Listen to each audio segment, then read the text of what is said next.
Hey guys, today I had the pleasure and privilege of sitting down with Adrian Chui, the Chief Executive Officer of ESR Funds Management. It was a great chat. We talk about his experience in investment banking, corporate banking, and into commercial real estate. We talk about the portfolio that he's grown from $1.5 billion to over $5 billion here in Singapore. We also talk about our shared love for cigars. I hope you enjoy the conversation as much as I did. Cheers. Adrian, it's good to see you, man. Hey, good to see you, Paul. How are you? I'm very well. You? Yeah, good. I mean, things are doing well. Had a fair bit of travel around the last few weeks, but yeah, back in Singapore. Where were you on this trip? I was at a City Global Property Conference in Miami. Okay. It was one of the key highlights of the years. I was in Miami, long flight over there. How do you fly? Do you go to LA or San Francisco and then I would fly to London, and from London we fly down to Miami. Oh, you do it that way? Yeah, so it was a full-on conference. It was great. We see our investors, US, European investors, had full-on for 2 days and 2.5 days of meetings. Was tired, back to back. But yeah, glad you do it because, and in a world where it's very uncertain with all the Trump administration and all, It's always good to maintain communication with your investors, your stakeholders. So yeah, it was a good meeting, but it was tired. It was like an 18-hour flight, 2 ways. Yeah. Still recovering a little bit, but yeah, I mean, age does catch up, right? It is as we get older. Actually, when I do those trips now, I'll arrive 1 or 2 days early. It helps you have a day and a half just to recalibrate, because otherwise you're not going to be. You are spot on, Paul. So my conference is on a Monday and a Tuesday. I flew from Singapore on a Friday. Yeah. I landed in Miami on a Saturday. Yeah. So I took about a day just to adjust. Take a Sunday just to adjust. Yeah. You would thought that, Sunday, Miami, you can go and paint the town red. No, you just rest, get your chill, get your body, tuned, so that on Monday you're full on. And then when you're back in Singapore, you have the weekend to really tune your body. I find coming back's worse. Because you're also tired from the trip. Yes, exactly. But it does catch up with you. You take some time to adjust. Yeah. But yeah, things are okay still, part and parcel. Well, look, for the few that may not know you, can you be kind enough just to introduce yourself? Give a quick overview before we get stuck into your history. Yeah, thanks, Paul. Yeah, I should have done that earlier. I'm Adrian Chui here. I'm actually as the CEO of ESR REIT, the industrial REIT that is on a stock exchange of Singapore. We focus on logistics as well as industrial assets. The assets are primarily in Singapore, Australia, as well as Japan. I have been in the real estate sector for very long, in particular from the REIT sector, as well as the private funds sector, primarily real estate. More than 25 years doing this. I probably one of the pioneers, guys who were involved in starting REITs back in 2002 in Singapore. So throughout my career, I have done various roles, primarily in real estate, by various roles. I've been a corporate guy at the start, learning the fundamentals of what is corporate real estate. And then I became, I worked in companies in the roles where to do private funds, setting up private funds in the early, mid-2000s in China. I also became a banker. I became a sell-side research analyst as well. Yeah. I guess, and I came back to corporate again to take on the leadership role as a CEO. Grew the company from 1.5 billion AUM to today's 5.5 billion AUM. Fantastic. I used to manage bigger teams, from a small team of 3 to 4 guys from department head, became in a bank managing probably 20 people looking after Southeast Asia real estate banking, from lending and investment banking, to today managing 70 odd over people doing operations, funds management. So yeah, it's been quite a big journey. So someone commented to me that, in terms of the roles and scope of work in real estate, I probably have done everything except being a buy-side fund manager. But everything else you've done. Yeah, very nice. A banker, a lender, investment banking in real estate, sell-side analyst, research to write reports to recommend stocks. Well, that helps in your role as CEO because you understand it from middle and back. Oh yeah. Definitely. This scope really helps because you get to see the key objectives as well as the ideas of their counterparty. So if you talk to a research analyst, you know what are the angles they come from, what are the key areas this guy likes to focus on, And then you can sort of customize and talk very relevant stuff to them. When you talk to a banker who wants to lend you money or who wants to raise bonds for us, we know what are the key aspects that they're always looking for. We make sure that the credit matrix is right. When we sell and we talk to equity investors, what kind of angle these guys are looking at. You can make sure that when you do a presentation, you don't just give generic presentations. Paul, today, nobody wants to just open the newspaper and see the ads and buy something. They want customized. They want to feel special. And if you do not understand what these guys are aiming for, the angle that they come from, it's very difficult to try to answer their question. And after a while, you lose the audience. Yeah, I would imagine that's got to be at the forefront of your thinking the whole time. Exactly. I'm just curious, how did you initially get into real estate and finance? That was funny. I was a local grad here in Singapore, Nanyang Technological University. My degree was in banking. So I started. It was supposed to be my degree was actually had me to be in the banking, to join a bank, but I didn't really thought of joining a bank at the start, straightforward. So I applied, and it happens to be during a period of time. I graduated in 2000. Actually, that was the time where the dot-com bubble started to sort of burst. Economy wasn't doing that well, and I found a job in this company called JTC International. It was industrial real estate. First job, someone came out of school. After 2 months, you got a job. You just take it. Yeah. And inevitably, it led to myself in real estate. And the company that I worked for started to go for. It was a part of a JTC, which is a government entity, but they were the so-called the commercial arm of it. It went through some mergers with another company, and slowly it evolved into looking at REITs. And during the early 2000s, there wasn't REITs in Singapore. The company, the sector, real estate sector, was trying to push REITs as a area for growth in real estate, within real estate. Yeah. And that's got myself involved. And well, as history has it, I started to get myself in the REIT sector. I was one of the first early pioneers, first mover advantage. And yeah, that's how it ran off. But what's funny is what you started off doing, even though you had different roles within it, you're still in that space. Yes. Because I think the funny thing is people tend to think, oh, when you start off your career, it may change shape. But the reality is you're still in the same game, right? Yeah, I think sometimes my philosophy would be that you don't want to be too specialized. Yes. Because it restricts your thinking, or let people like to say pigeonhole. You don't want to be too pigeonholed into that. But I think sometimes within a broad sector like real estate, you could actually learn different roles. And that was where I thought that, and real estate, wherever you go, real estate is big. People still go to bricks and mortars, but it has evolved over the years that real estate is not just bricks and mortars.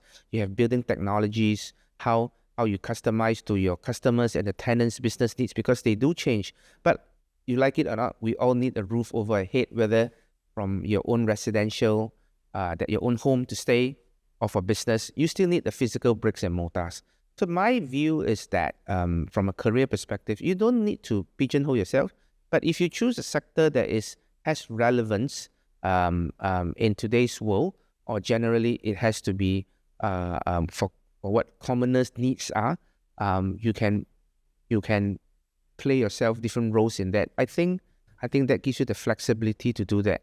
And I think that the last 10 years in the leadership roles, even though it's in real estate, it opens my mind into really leadership, not just pigeonhole real estate. And as you get higher, as you know, Paul, your thinking and the way you become more flexible, you're more open to accepting things, and that probably is a good thing for myself. And I start to be thinking more on strategy, leadership roles.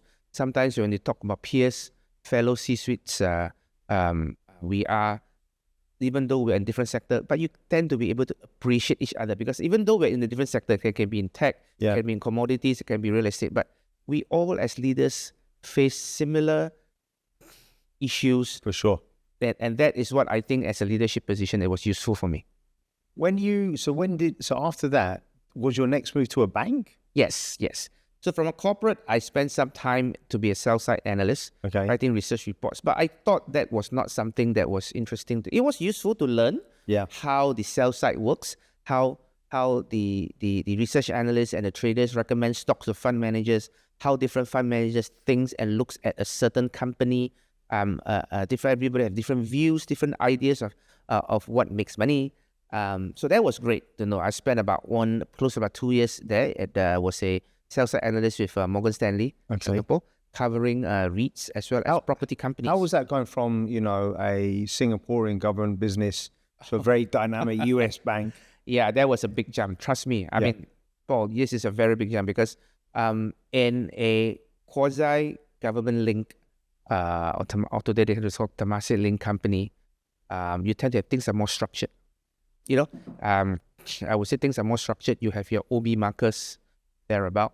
I would still say I wouldn't use the word protected, but you tend to have more structured that such that you can follow the rules. That's guide. Guide. The word is guide, right? So you don't get yourself into too risky situations so that when you fall, you can't get up. But with the big US investment banks, wow, this is like thinking about ideas. Come on, ideas, Adrian, ideas. Let's go.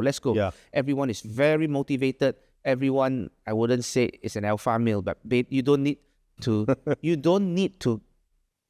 Motivation is never an issue. Yeah. In a big, however, risk-taking culture is also a bit different. And during the mid 2000s, when Asia was coming out from the dot-com bubble, the world is coming out from the dot-com bubble. Everyone was like, guys, let's have the risk culture was very different. So it was a transition that I would say was in my career was the biggest jump. Yeah. Yeah, because of the mentality, the people that you work with. Yeah. Well, I think in those organizations, there's nowhere to hide. And at a young age, it doesn't matter. You've got to deliver, like, let's go. Yes, to go. Right. However, the good part about working in a big US investment bank is they're very smart people that you work with. So you are never going to not get help. Yeah. Right? You never not get help because there are smart people around thinking different. And I like the culture of sharing in a US investment. No, nobody is going to hold back information from you, and there's a kind of mutual respect that, hey, if you can make it into this bank, this financial institution, you must be somewhere up there. So people respect you for your ideas, your intellectual rights, and the risk culture there. They're more risk taking. So you tend to get away with try new things, and so that was a good learning curve for me coming from go for a government link or Temasek link company culture setting into a great US investment bank. But I thought that because I was just covering research. After about 2 years, I got a little bit bored. Yeah, because your personality is too big for that. Yeah, because we only have 24/7. Yeah, right. And if you want to cover a company well, you need to spend time on it. That limits the coverage of the companies you can do. Yes. And I asked myself, do I want to pigeonhole myself to be covering 10 or 15 stocks for the rest of my life? So and it was getting a little bit not doing my skill sets, and so that was where I started to say, hey, maybe I should explore other parts of the banking sector, and that was where it led to me doing investment banking. Okay. Yeah. And then tell us a little bit about that journey. Oh, investment banking is even I would say cutthroat, maybe the word. Things move very fast. There are even more motivated people inside. But what I find interesting is you're always on your toes, thinking about ideas, thinking about how they're getting ahead of your competition. Because there's so many banks. Everyone wants to be in front of a client, wants to be the favorite client, wants to be on the speed dial of the client. So you got to differentiate yourself. So I started to understand the real meaning of differentiation, and at the same time, it taught me about efficiency. Because when you see a C-suite, he only has 20 minutes, or a tycoon, a business tycoon, a sponsor or the tycoon, he only has 20 minutes. And if you can't catch his attention in the first 10 minutes, Forget about it. The meeting is wasted. Yeah. And it can take months to set up just to have an audience with him. So it taught me about, guys, straight to the point, efficiency, short, sharp, concise, sweet. No? I love that. Yeah. So I'll add one more thing to it. I always teach my guys, keep it short, sharp, and sweet, and always keep them wanting more. yes, exactly. And so that exactly is what I thought in investment banking. Well, it sort of taught me over there. There are people who are all of them that I work with, the twin I covered and was in investment banking business. And I also evolved from investment banking into corporate banking as well. I used to just do M&As, IPOs, debt capital markets in my investment banking days in UBS as well as Stanchart. But towards the later part of in Stanchart, I started to do lending as well. And when you do look at lending, that means you take the bank's balance sheet to lend to corporates, loans, you start to see it with a different perspective as well. You know, lending is not about how much interest costs you can get. It's about whether you can get back the principal, you know. So I tend to appreciate credit matrix a little bit more. Yeah. And that again diversify my skill sets into, hey, you know, apart from doing fundraising, issuing new shares, issuing new bonds, buying companies, you also need to learn about the lending part of the business. Well, that will come to this later, but that's all dovetailed to like what you've been doing for the last few years. Yes. But there's a Donald Trump saying, I remember him saying years ago, which is, if you owe the bank $1 million, you're in trouble. Yes. But if you owe them 100 million, they're in trouble. Yes, exactly. Exactly. So that was where I spent probably in the banking sector, probably closer about 10 to 12 years. Yeah. Before I moved on to this current role.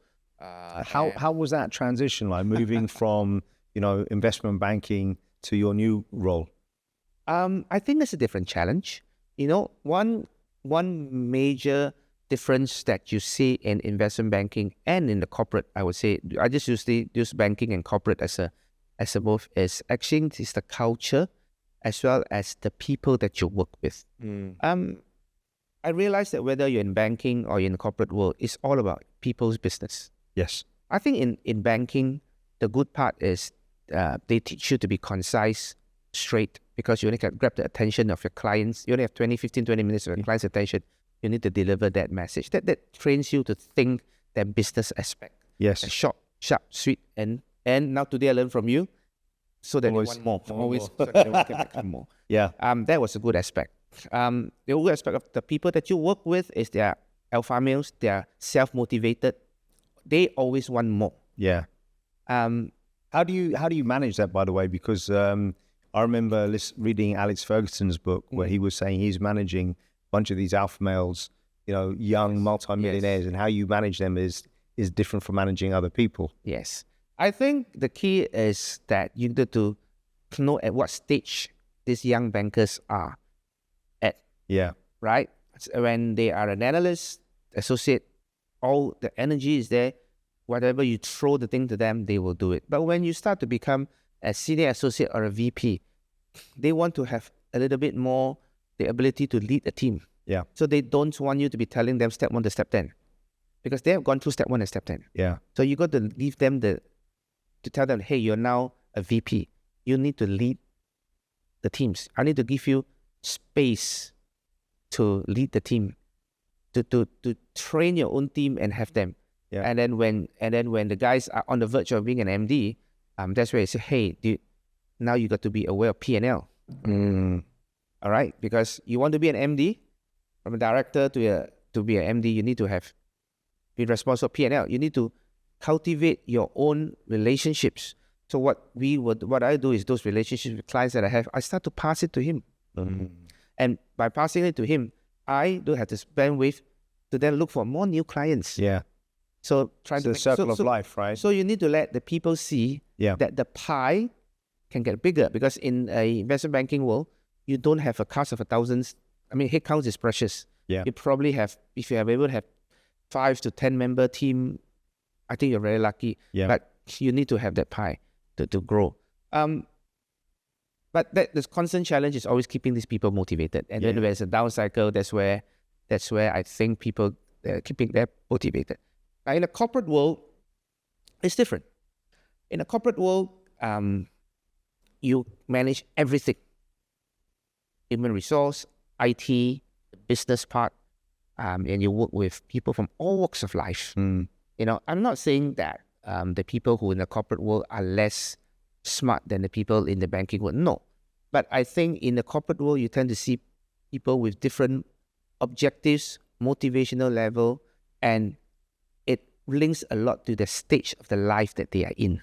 Very, very interesting point. Yes. Yeah. And that is why as a leader in a corporate world where you have 70, 80 out of the people who have people from young who are not married, to the people who have young family, to different stages of life when the kids are in teenagers but their parents are getting old, to those whose kids like, guys, I'm done. My kids are grown up, you know. So you need to find the kind of job and assign the people the kind of jobs. So I would say in human management, in a corporate, it's probably more, I wouldn't say harder, but it takes a bit more effort. Yeah. Well, it's very broad. You're looking because it's very broad. Yeah. Yeah. But at the same time, you learn the different skill sets. You know, generally in a investment bank, I would say 90% of the time, if you give a bigger bonus, you can keep the guys happy. But in the corporate world, not really. No, there's a lot of softer points, right? Yes. In the corporate world, sometimes they want to see themselves doing things that they want to do. Yeah. Okay. In the corporate world, they want to see themselves being able to do bigger role. Yeah. Not necessarily money. Yeah. But they're willing to work with you, willing to follow you as leader and a certain purpose, you know. Well, you know, if I may, we know each other through a very dear mutual friend. Yes. And that person said to me that you were the best boss they've ever had, but also said, that it went beyond work because that person doesn't work for you anymore. Yes. And that you still check in on that person. Yes, correct. And that you're very selfless with your time. Yes. And that's huge. That speaks a lot about who you are as an individual. Yeah, I think I tend to say, look, I'm on a relationship relationship person. You're not? I am. You are? I thought you were front and center, right? Yes. Just because someone who is younger than you don't assume that you know all. These people, everybody have their skill sets. Everybody can put something on it. I think that's the first thing I always try to recognize. It's like I recognize that I can be a jack of all trades. Yeah. But I'm trying to be a master of a few. But there are always people who are better than the masters. For sure. So I think that is where my philosophy has always been. And that's why I continue to have the relationship with our common friend, checking out with her, and she's doing well. Yeah. And sometimes and whatever life stage that she has gone through, I may have also have gone through. So sometimes you just give a bit of advice, but you don't tell them what to do. Yeah. You sort of point out these are the possibilities, but they have to make the decisions. Yeah. So I guess that is where that's a great leadership style.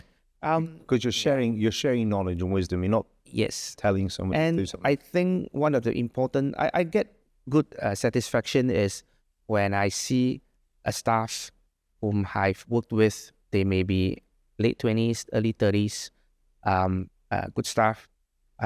Or sometimes you have a staff whom you take in. I used in this company that I have, and when I first joined them 8 years ago, the HR and most of the senior people tells us that the people that we hire, that's if you want to hire the better ones, you got to pay more than the market.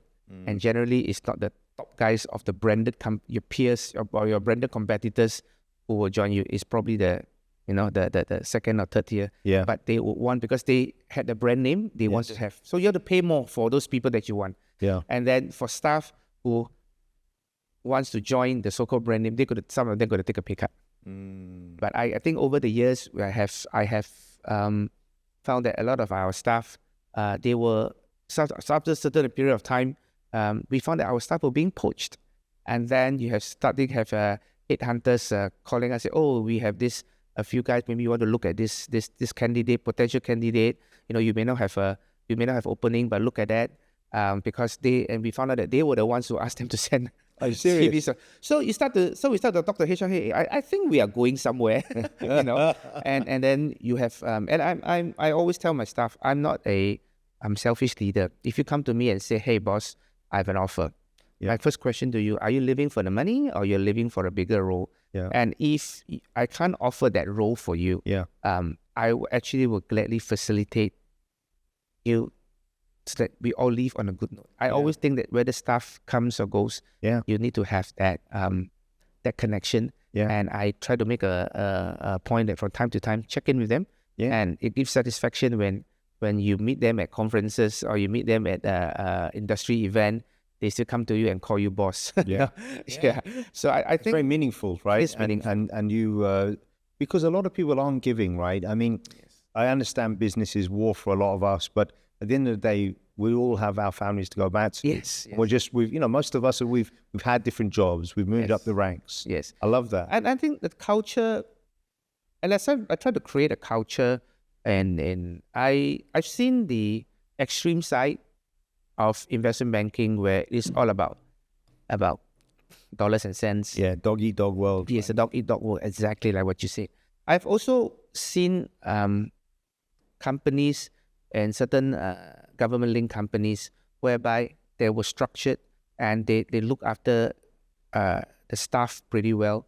So when I joined this company, I tried to create a culture whereby, guys, let's be open about it. And maybe because I've also in my career as a banker seen a lot of C-suites, the style. Some of them styles are like I like to call control freak, right down to the dots and the T's. They want to know which is a dot and where's the T's.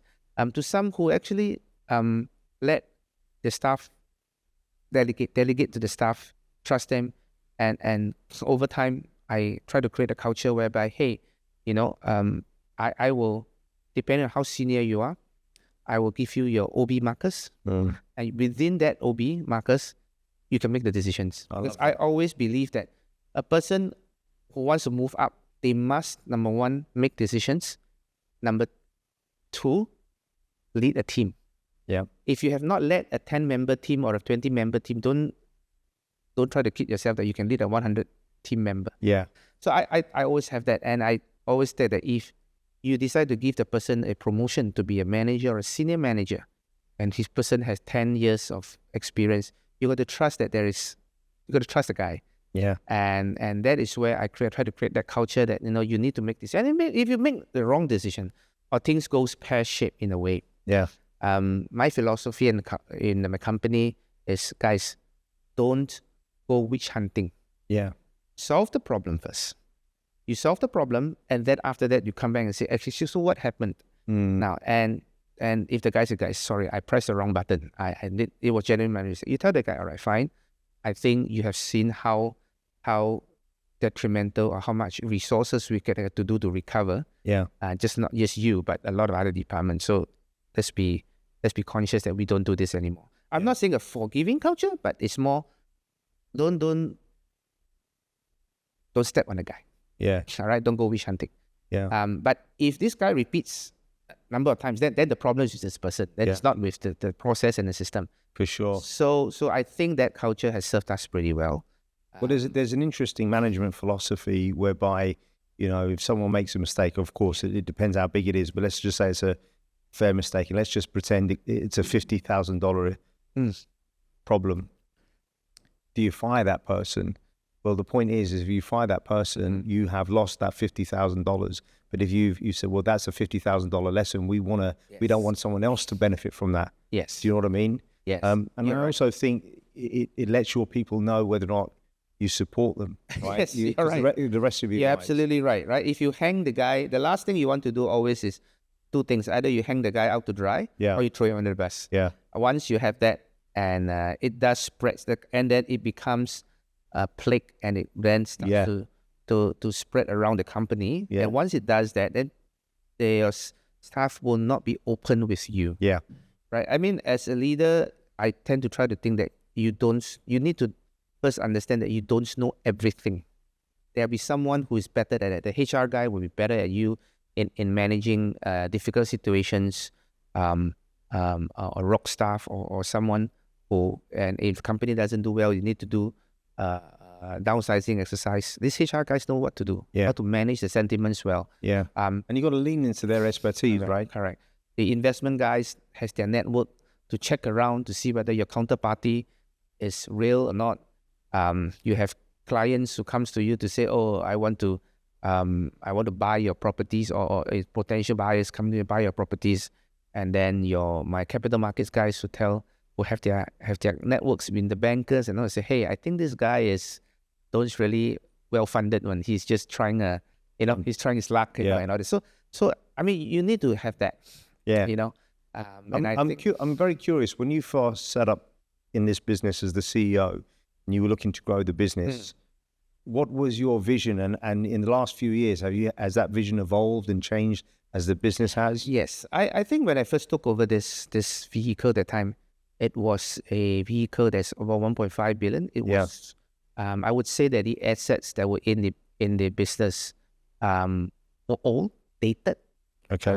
And the big serious problem was that we had very short land leases. Some of the assets, industrial assets that we have here, are very short land leases. Okay. So you know that as the land lease get shorter and shorter, the value of the asset is getting lower and lower. Yeah. Until one day it becomes zero, you got to give it back to the government. Yeah. So that was the biggest challenge. Have you seen that happen a lot now? Like not yet. But it's just starting, right? You knew the storm was coming. Yeah. So that was the biggest challenge: is dated assets, short land leases, and then third one, we are small. Our peers, our competitors, they're in the same sector as us, they were like 6-7 times bigger than us. They had the inherent in them sovereign rating because they are Temasek-linked companies. So it's like, somebody's telling me that you are like not just running on a treadmill. Your treadmill is inclined 2.0% already on the slope. You have dated assets, dated assets, short land leases, as well as you are small.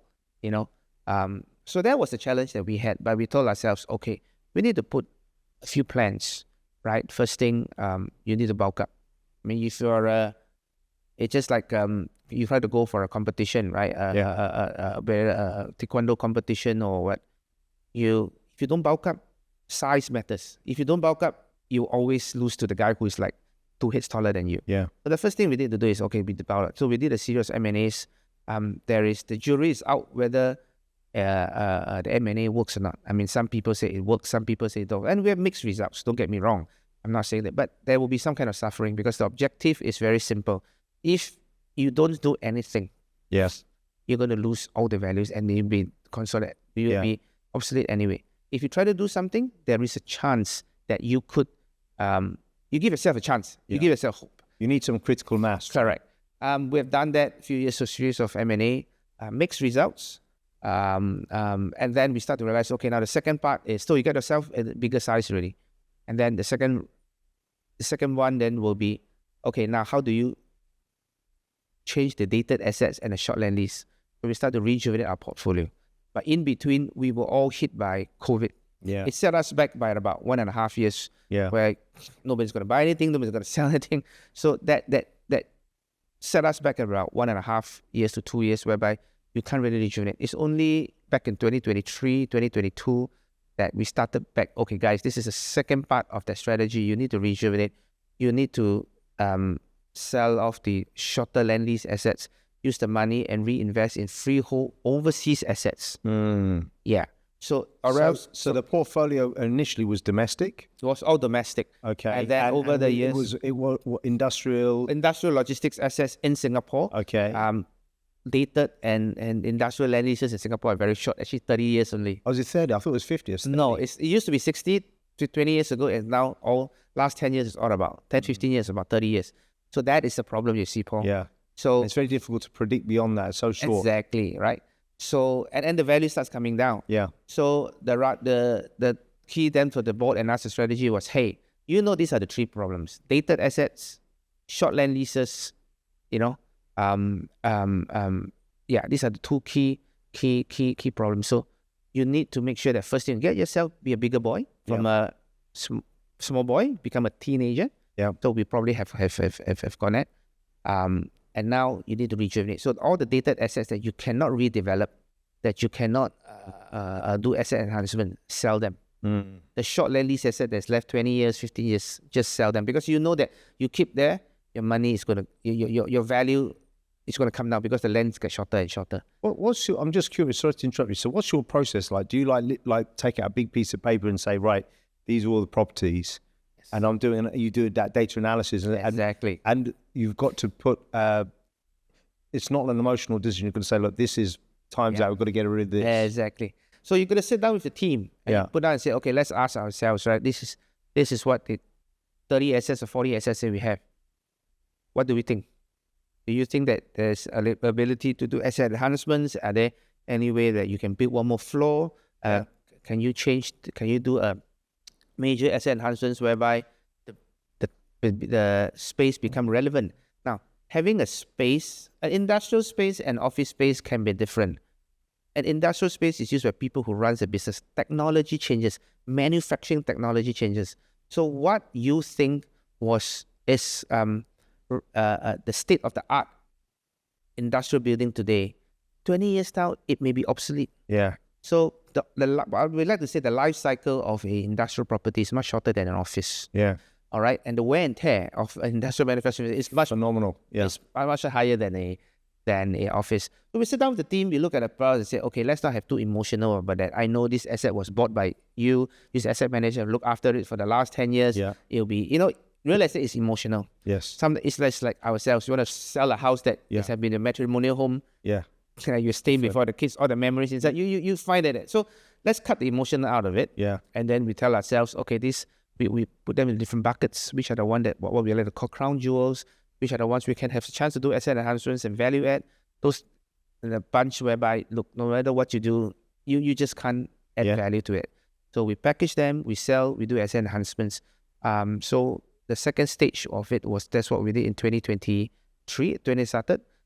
We were held back a little bit by rising interest rate environment, but it was okay, and sometimes the question is, then we ask ourselves, do you want to do, if you have to sell 10 buildings, and you have to renovate or redevelop 5 buildings, do you do it over 5 years or 7 years? Yeah. Or you say, guys, why don't just bang, do it now. Bang, do it one time. Maybe it's a big pain for everyone, but guys, let's do it. Put the resources into that, focus on that.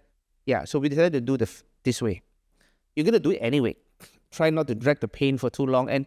And when we try to time out a certain series, just like what we did in the first part, that we thought that we could do our rejuvenation as well as our being a teenager, growing, bulking up. We thought we could do it in 3 years, but COVID hit us. Yeah. So sometimes life is like that, right? You think life never goes according to your timetable. Never. What you think is 5 years, 3 years could become 5. So we thought, okay, since we have the plan to do it already, we've identified that why don't we just do both the selling as well as the rejuvenation at the same time? Wow. But the negative consequences then was that, when you sell assets, when you close down buildings, your revenue comes down. Yeah. So it inevitably resulted in less revenue, less profit, impacted on the share price. But we need to stick to it. And some investors agrees with us, some investors don't agree with us.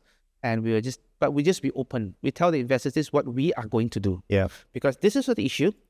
You don't do anything, you will going to lose the value every year anyway. Yeah. Now what you're going to do is going to do this. But by doing this, you give yourself a hope. You would then redeploy the money into better quality assets, newer, longer lease assets. So the chances of your valuation going back up is better. Yeah. But in the next 2 years, as we execute it, it will be some pain. And we'll be open with them. If some of them thinks that, hey, I can't wait for 2 years and I would sell your stock out, go ahead. Yeah. So I think you had to have a lot of conviction in that plan, right? Yeah, you have to have that, right? Because we know it because I'm part of a group whereby we have been in the logistics sector for so long. We know the trends.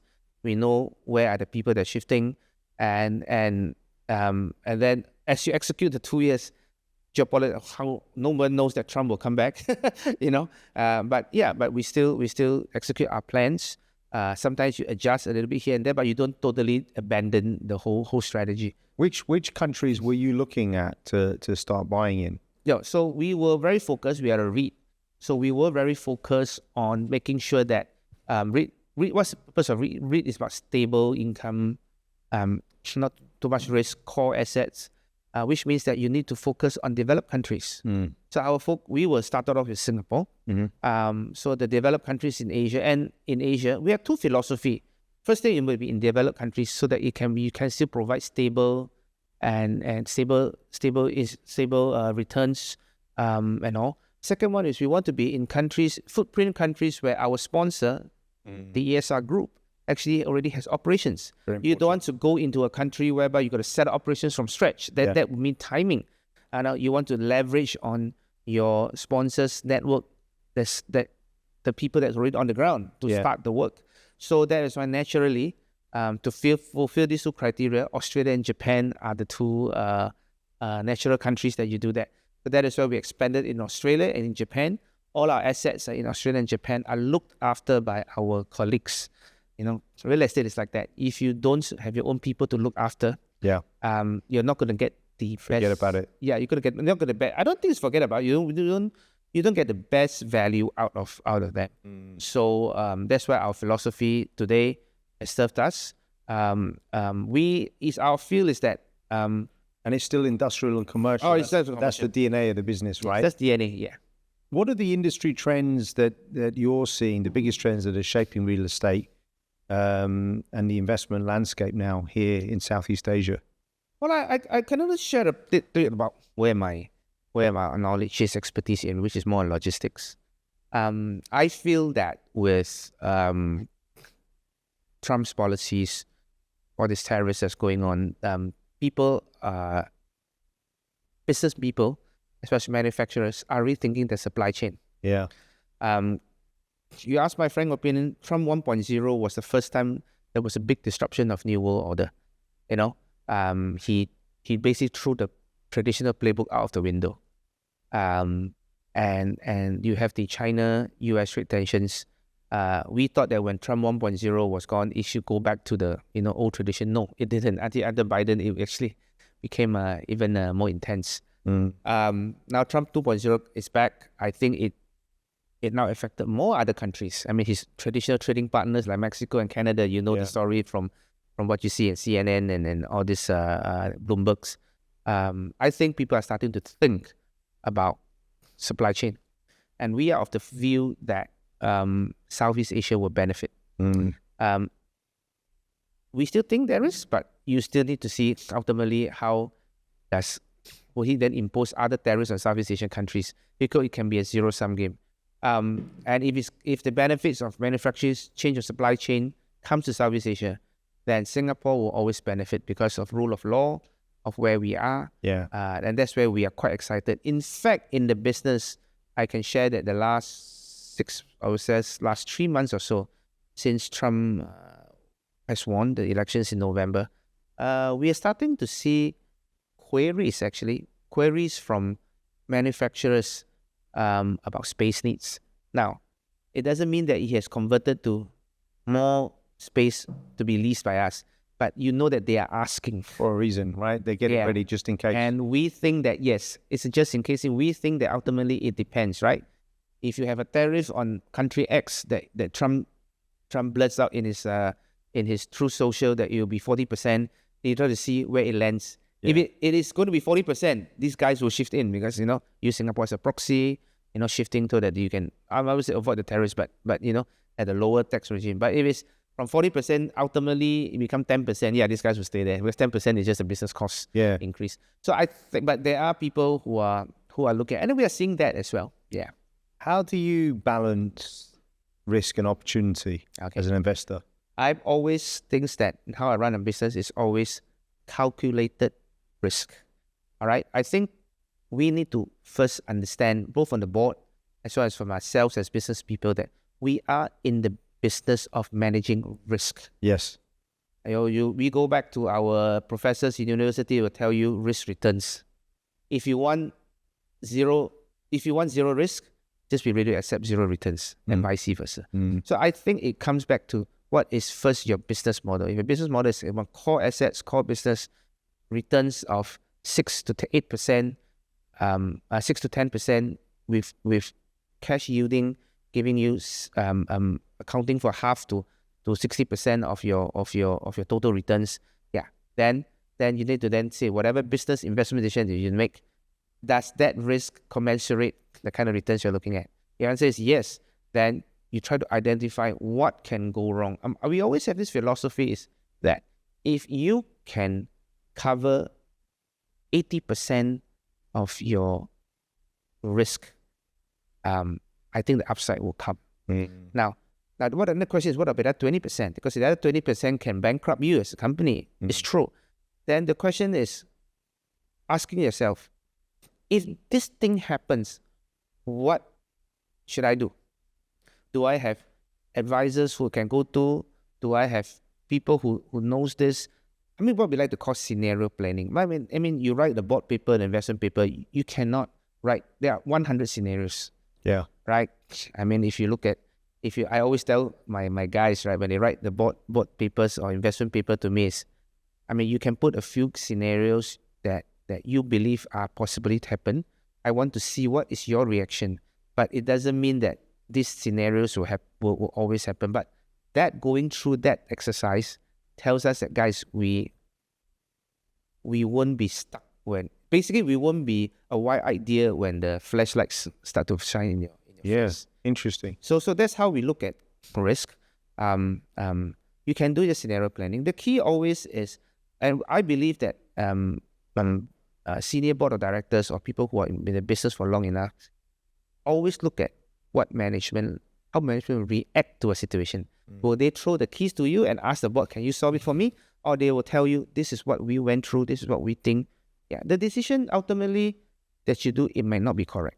Yeah. We have, over the years, and we're in real estate. In real estate, the biggest problem will always be either tenant goes belly up, bankrupts, so he can't pay your rentals, and second one is fire. Yeah. What happens? Yes. If there's a fire in your factory, it's just not just your unit. All the other people around the tenants cannot do their operations. How are you going to react to that? How fast you recover? It's a risk. Yeah. And it depends on how the fire is being and even coverage of insurance coverage is a risk, because how do you know how much you cover? Yeah. Yeah. So a lot of things is based on experience and all. And I think this is how I see risk. Don't avoid risk. Just make sure that all the known risks that you know, whether you learn from your peers or from your colleagues, are covered. Run a number of scenarios that is totally way out of the box and test yourself. How are you going to react? Yeah.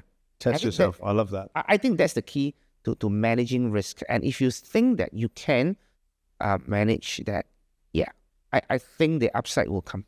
When you think about e-commerce and logistics and how the world is just changing, yes, how is that going to impact, real estate for you? Because that everything's changing so quickly, right?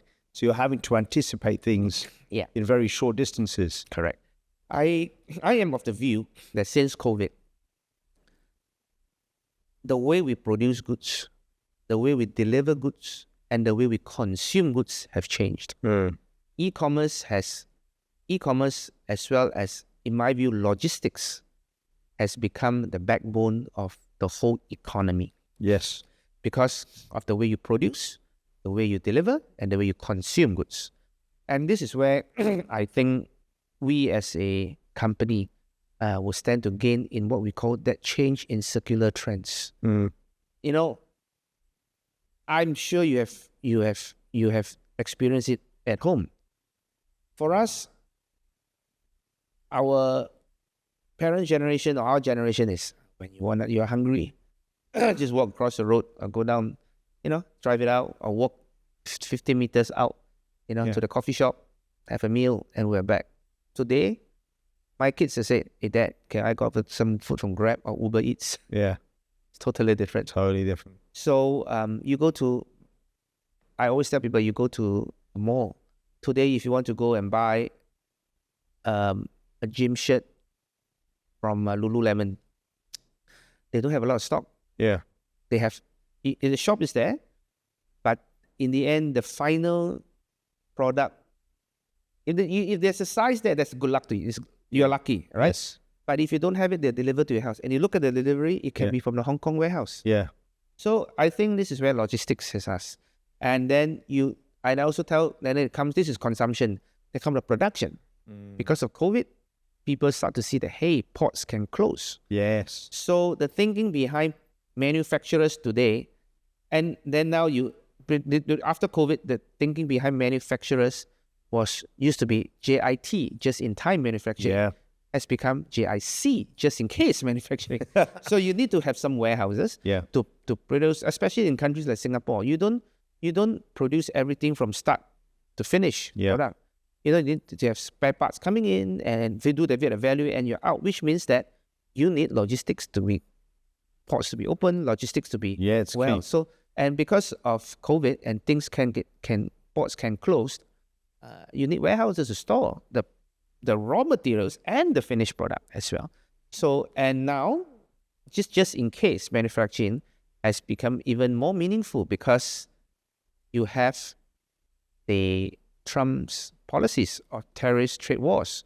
So there may be a period of time whereby before you change your supply chain to relocate from one country to another, you need the interval period to keep a production going, because you don't just set up a factory from country A to country B in 2 to 3 months. There are a lot of implications on that. So that's why I think logistics, my view is logistics has become the backbone of the whole economy, is my view. You've really thought about it, and you have to, I guess, end to end. You've got to think about every different avenue. Yes. When you look at different financial institutions, how do you think, because you've worked for a few, how do you think the investment strategies vary across those institutions? I think there are differences. You have the global banks, like the US and European banks, like your Morgan Stanleys, the Goldman Sachs, the JP Morgans. In this part of the world, they are more into fee-based income. Yeah. So they tend to be a bit more higher risk taking, and not willing to put their balance sheet. Yes. But what you get from these people is more a lot of good ideas, a lot of experience that they can get from their global network. Basically, if you run into some issues or want to do something within that US financial institution or European global bank, somewhere around the world, some of their colleagues in Europe or in US would have come across. So you're not left alone. So they give you good solutions, and these solutions are generally tried and tested, or somebody that's precedences. If you talk about the Asian banks, they also come with lending. Yes. So they tend to match a high fee-based margin business, which is like your M&As, advisories, underwriting, together with their lending. Yeah. Now, that depends, that's what I tend to see over the last, having worked in financial institution and also now on the client side. Yeah. And then it all then depends on you as a client side. Every deal has a different objectives, right? If you have time on your side, you tend to use the so-called global banks, because you want to learn a bit which is the best structure, the best risk that can be managed. But if you don't really have the time and you think that it's a straightforward, simple deal, right? What we call BAU, business as usual type of deal, you tend to favor more with the so-called regional banks who has lending capacity. Now, my thinking is that there's two parts to it. There's good parts and bad parts, pros and cons of global banks and regional banks. Regional banks, my view is tend to look at a longer term basis. Yeah. Relationship bears a lot to them, and you need to spend more time because of credit, because they're lending you money. Yeah. Right? They're lending you money. So you need to always spend a bit more time conversation with them so that makes you understand you. You talk to the credit guys credit guys in all banks always are very afraid that what happens if the shit hits the fence. Yeah. Will they just give you back the key, or they'll sit down together with you and solve the problem? So you always need to have this sort of conversation, or keep them posted what you're doing. Is your risk profile going to go up or go down? That's with the regional banks who have lending relations, and they tend to be more taking on the longer term. The global banks are more deal. Okay. Yeah, when you have deals, they if you are not seen in the market to be not doing deals, you generally don't hear from them. Yeah. Rightly and wrongly. Yeah. Just different DNA. It's just different DNA. So as a client, you got to make sure that you try to balance both. You're always in the market trying to do something, whether to issue bonds or to refinance or not. But at the same time, you want to have that lending banks who are closer with you, because these are the guys that can be faster. Yeah. Yeah, because when you want to issue a bond, I mean, you have $100 million to refinance. You can either issue a bond to refinance, or you can ask the bank to lend you $100 million. And the risk is always that the bond market is not always open all the time. Yeah. But sometimes when you get the right timing, you can get better terms than you are from the lending banks.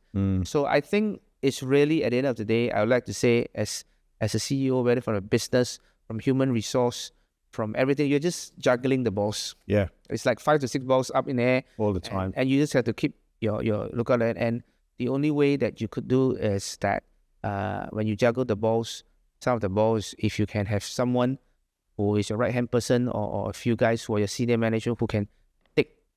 Basically, my point is, you know that as a leader, you got to juggle 6 balls. Yeah. Right? The question is, what kind of balls? Yeah. A spiky ball, soft, nice ball. Good analogy. Yeah. If you don't have a good people who helps you, then one of the ball can be very spiky. Then every time you come to you, it'll be painful. But if you have good people who supports you, that 6 balls could be very cushy and easy to juggle. Great analogy. Yeah. And to make sure that that ball that you hit is not a spiky ball and it's cushy and all, then you got to give those guys the ability to make calls. Yeah. They need to own it. Yeah.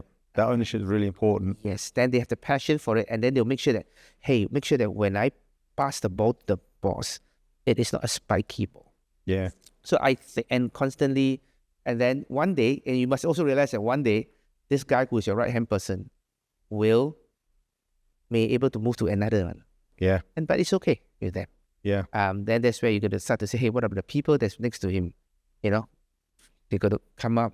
That's how you help people up. If you were to give young people, young professionals going into real estate some advice, what would you share with them?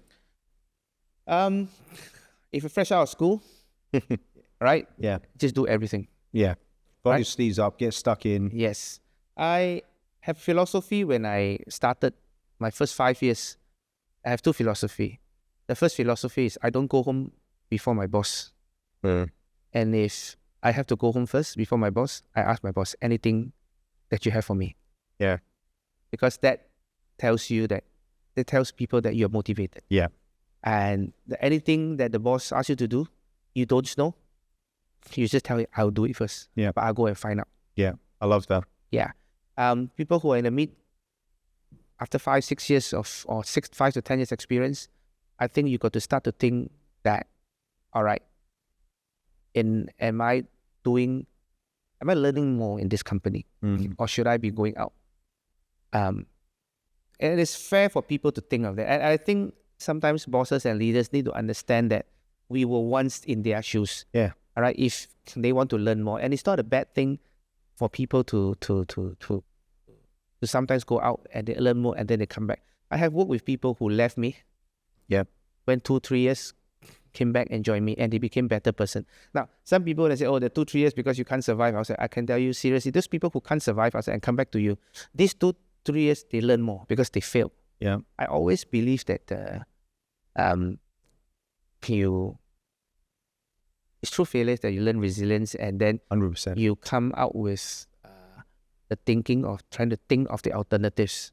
If it's all smooth sailing for you, the problem is you don't know what is that big bomb that is there that can explode. Yeah. No, I love that. Yeah. So one of the things that I don't read a lot of books, but there is one book that I particularly liked it because I don't have the patience to read those big books. But there was a book that was called "Make Your Bed" by this General McCraven. Yeah. It started off from his commencement speech. I remember I saw that video that he had in University of Texas. Yeah, he gave the 10 philosophy of resilience, determination, and in a way discipline. And it's from his experience as a Navy SEAL. Yeah. It was a great video. I saw that this was a 20-minute video, and everything that he says was actually the 10 things that he sort of said at his commencement speech, there's life lessons. That's clear. And I think that's probably one of the book it's a short book that was expanded from his speech at the commencement speech for University of Texas. You can see it. I think. Well, his starting point is get up in the morning, make your bed, take yourself seriously. Yeah. Yeah. I mean, making a bed, somebody was saying that it's simple, right? But what I think you make out of that point is if you can't do the small little things right, which is making bed, you'll never get the big things right. Yeah. Yeah. I think that is the key point in just a simple lessons like making your bed. It's the most mundane, simplest task. Yeah. And let's not kid ourselves, right? If you can't do the smallest things right, you'll never do the big things correct as well. Very true. Very interesting. Yeah. So I think that is why I think the philosophy of myself as a leader, as a business person is relationships. Sometimes I have done deals, I have encountered deals whereby it is a fantastic deal from returns perspective, risks are quite managed. And then you check around with your peers. They will tell you that, hey, you better be careful of your counterparty. Yeah, and I have pulled away from deals because I wasn't comfortable with the counterparty. Yeah. I think that's where networks, listening to people, and then ultimately making a judgment call. I think as a leader, that's the hardest. Two things are hardest: making the judgment call and managing people. I think that's the two. Managing people's a lot harder than people think. What's the best advice that you've received growing up in our business? From my previous board of director 2-3 years ago.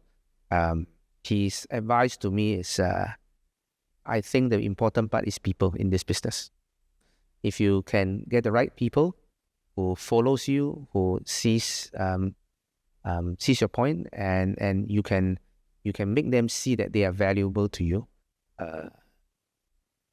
You will take a lot of things off your as I said, that juggle ball example. Yeah. That was what his advice to me. And I've also seen him as a board of director showing me the leaks about not stopping deals that management, but asking them, facilitating and asking the questions to help them to see the so-called blind spots. Yeah. Because they are experienced. Yeah. So that has taught me that. I love that. Because I'm also a board member on my board. It helps you to see that in a different perspective. I think enabling to help other people see their blind spots, to see yours, and facilitating all that. It's very interesting. Well, look, it's a great pleasure. Thank you very much. Before we go, because we both love a cigar, tell me about your cigar. How did you get into cigars, and what's your favorite few sticks? Yeah, I mean, look, I always think that a cigar and whiskey is just great. You know, I think cigars was just out of passion that I have, and I every day I will take probably at least one or two. On weekends I'll take more. I'll have friends over. Did your wife get on at you? She, of course. She always thinks that I have too many cigars, and I always think that I have not enough cigars. So that's the one that we always clash about. And I always find that having a cigar at the end of the day, after my kids are asleep, 10 plus, I'll come out, take a cigar, can be good for 1 hour or so. It sort of calms you down a little bit. Yeah. Sometimes it's like, having a good cigar, tasting it is good. And I mean, in the earlier days when I first started, it tend to be a cigar snob. Anything is just Cuban, Cuban, nothing. But then I started to experiment the last 4 to 5 years. I started to experiment. I've been smoking cigars probably close to about 20 years or so. Yeah. The first 10 to 15 years, it was like no Cuban, only Cubans are cigar, are what you call cigars, but snob on that. But after the last 4 to 5 years, when my first trip to Miami, that changed it for me as well. That changed me. Yeah. I thought, hey, actually, cigars that are also can try. I started to be open to serving cigars from Nicaragua, the Dominican Republic, and I think some of these are just as good. Yeah. And also, listen, what changed my mind is also the price point, because the cigars now, but Cuban cigars. Yes, right. And then obviously over the years, I've been introduced to good rollers on contacts who have access to good rollers in Cuba and Dominican Republic and Nicaragua. So now I'm a little bit more going towards the taste and looking for value for money. But I always enjoy a cigar with whiskey, and sometimes it's good to do pairing even. Yeah. For sure. Full-bodied cigar going with maybe a more sweeter and lighter kind of whiskey and vice versa. Yeah. So I do think that in a way that is only the if you had to call it cigar a sin, that's the only sin that I have. Yeah. When do you think you'll do your inaugural trip to Cuba? I actually tried, but it's always a bad timing. I always sometimes in Miami the last 3 years. The problem is you can't go. Right? Yeah, it's because it's always the wrong timing. But well, I guess it's a bucket list that I need to tick off. Yeah. And somehow or other I hope to be able to do so. Actually, I had that problem. So I went to Cuba via Miami, and it was allowed at the time. Okay. And it's very unusual because you get your visa when you're getting your ticket. Yes. The air counter.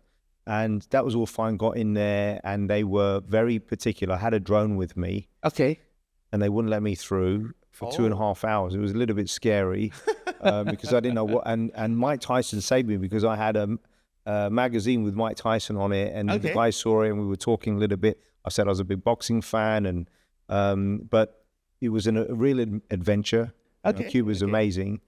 But then the funny thing is, so last year I wanted to go to America for a trip, and my visa was rejected. And I think it's because I flew to Cuba via Miami, and they changed the rules. And I had to go and submit everything. And then I ended up getting a 10-year visa.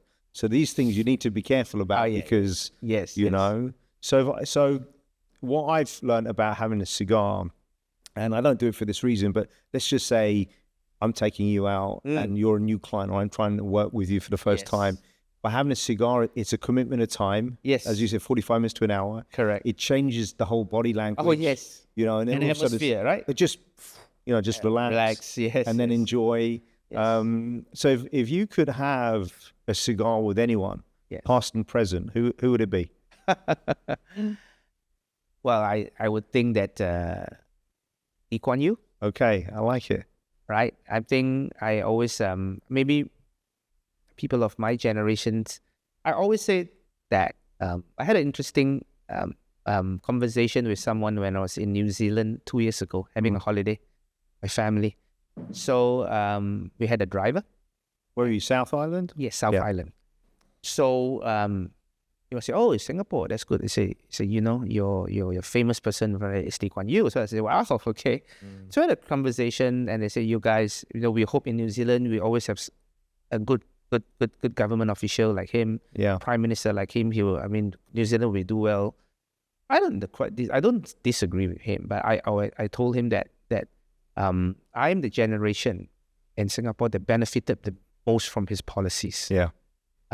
My grandfather's generation, what we call the pioneers, they went with him. They didn't have the luxury, they didn't mud flats, swamps. My father's generation are those that came out with the start of the industrialization. Yeah. I think my generation is the one that benefited the best of his policies when we became an economic powerhouse in the 90s and the 2000s. Yeah. But I also shared with him, now I'm a little bit worried about, my son's generation. Me too. Because the generation before my son, they probably take things for granted. But my son's generation is taking it as an entitlement. Yeah. That is where I think, and he and the guy told me that, it is interesting conversation. So if I could have a cigar, someone who's in the past, he's one person that, why, I would like to know why people who speaks with him are feared. Yeah. You didn't read a lot about things. These guys, everybody will tell you, and these people tell you that, hey, these guys, when you speak with him, you better know what you're talking about. Yeah. No nonsense. Yeah. And the people who says this are actually very respected people. Very senior, respected. Yeah. So it'd be interesting to be sitting down with him, having a conversation, whether from life, from business, or philosophy of thinking. Yeah. And how he as a dictator, Yeah. I would call it dictator, Yeah. actually still have people respecting him. Yeah. So yeah, so I like is that. probably one. And then just to wrap up, which are your top 3 favorite cigars? I know My that's hard. favorite is, I mean, if it's a brand, I think Trinidad is my favorite. It is it? Yes, I love the Trinidad's. Okay. And I like the Romeo and Julietas. Okay. Okay. And then the Monte Cristos as well. Okay. These are the 3. All right. And then I find, but as you said, the price points of Cuban cigars has just gone off the roof. And I find the non-Cubans are getting better in terms of quality and the way that they do the blendings as well. You know what I would love to have? I'm sure you could do it here, but the problem is the leaves. I'd love to have, like, I got married in Bali, Yes. and in an ideal world, I would have had a Cuban roller. Oh, yes. Well, like that, we know we've been to them in Miami and stuff. Correct. But you can't do it here in the same way. But how great would that be? That would be great. Hopefully one day when I'm married now, too late. So when my kids are married, and if it goes in Bali or somewhere, I can get a roller, get it in, and I'll invite you. I'll be there, brother. Adrian, it's been a real pleasure. Thank you very so much for Thanks, taking Paul. the time. Thank you very much. Appreciate it. Thanks.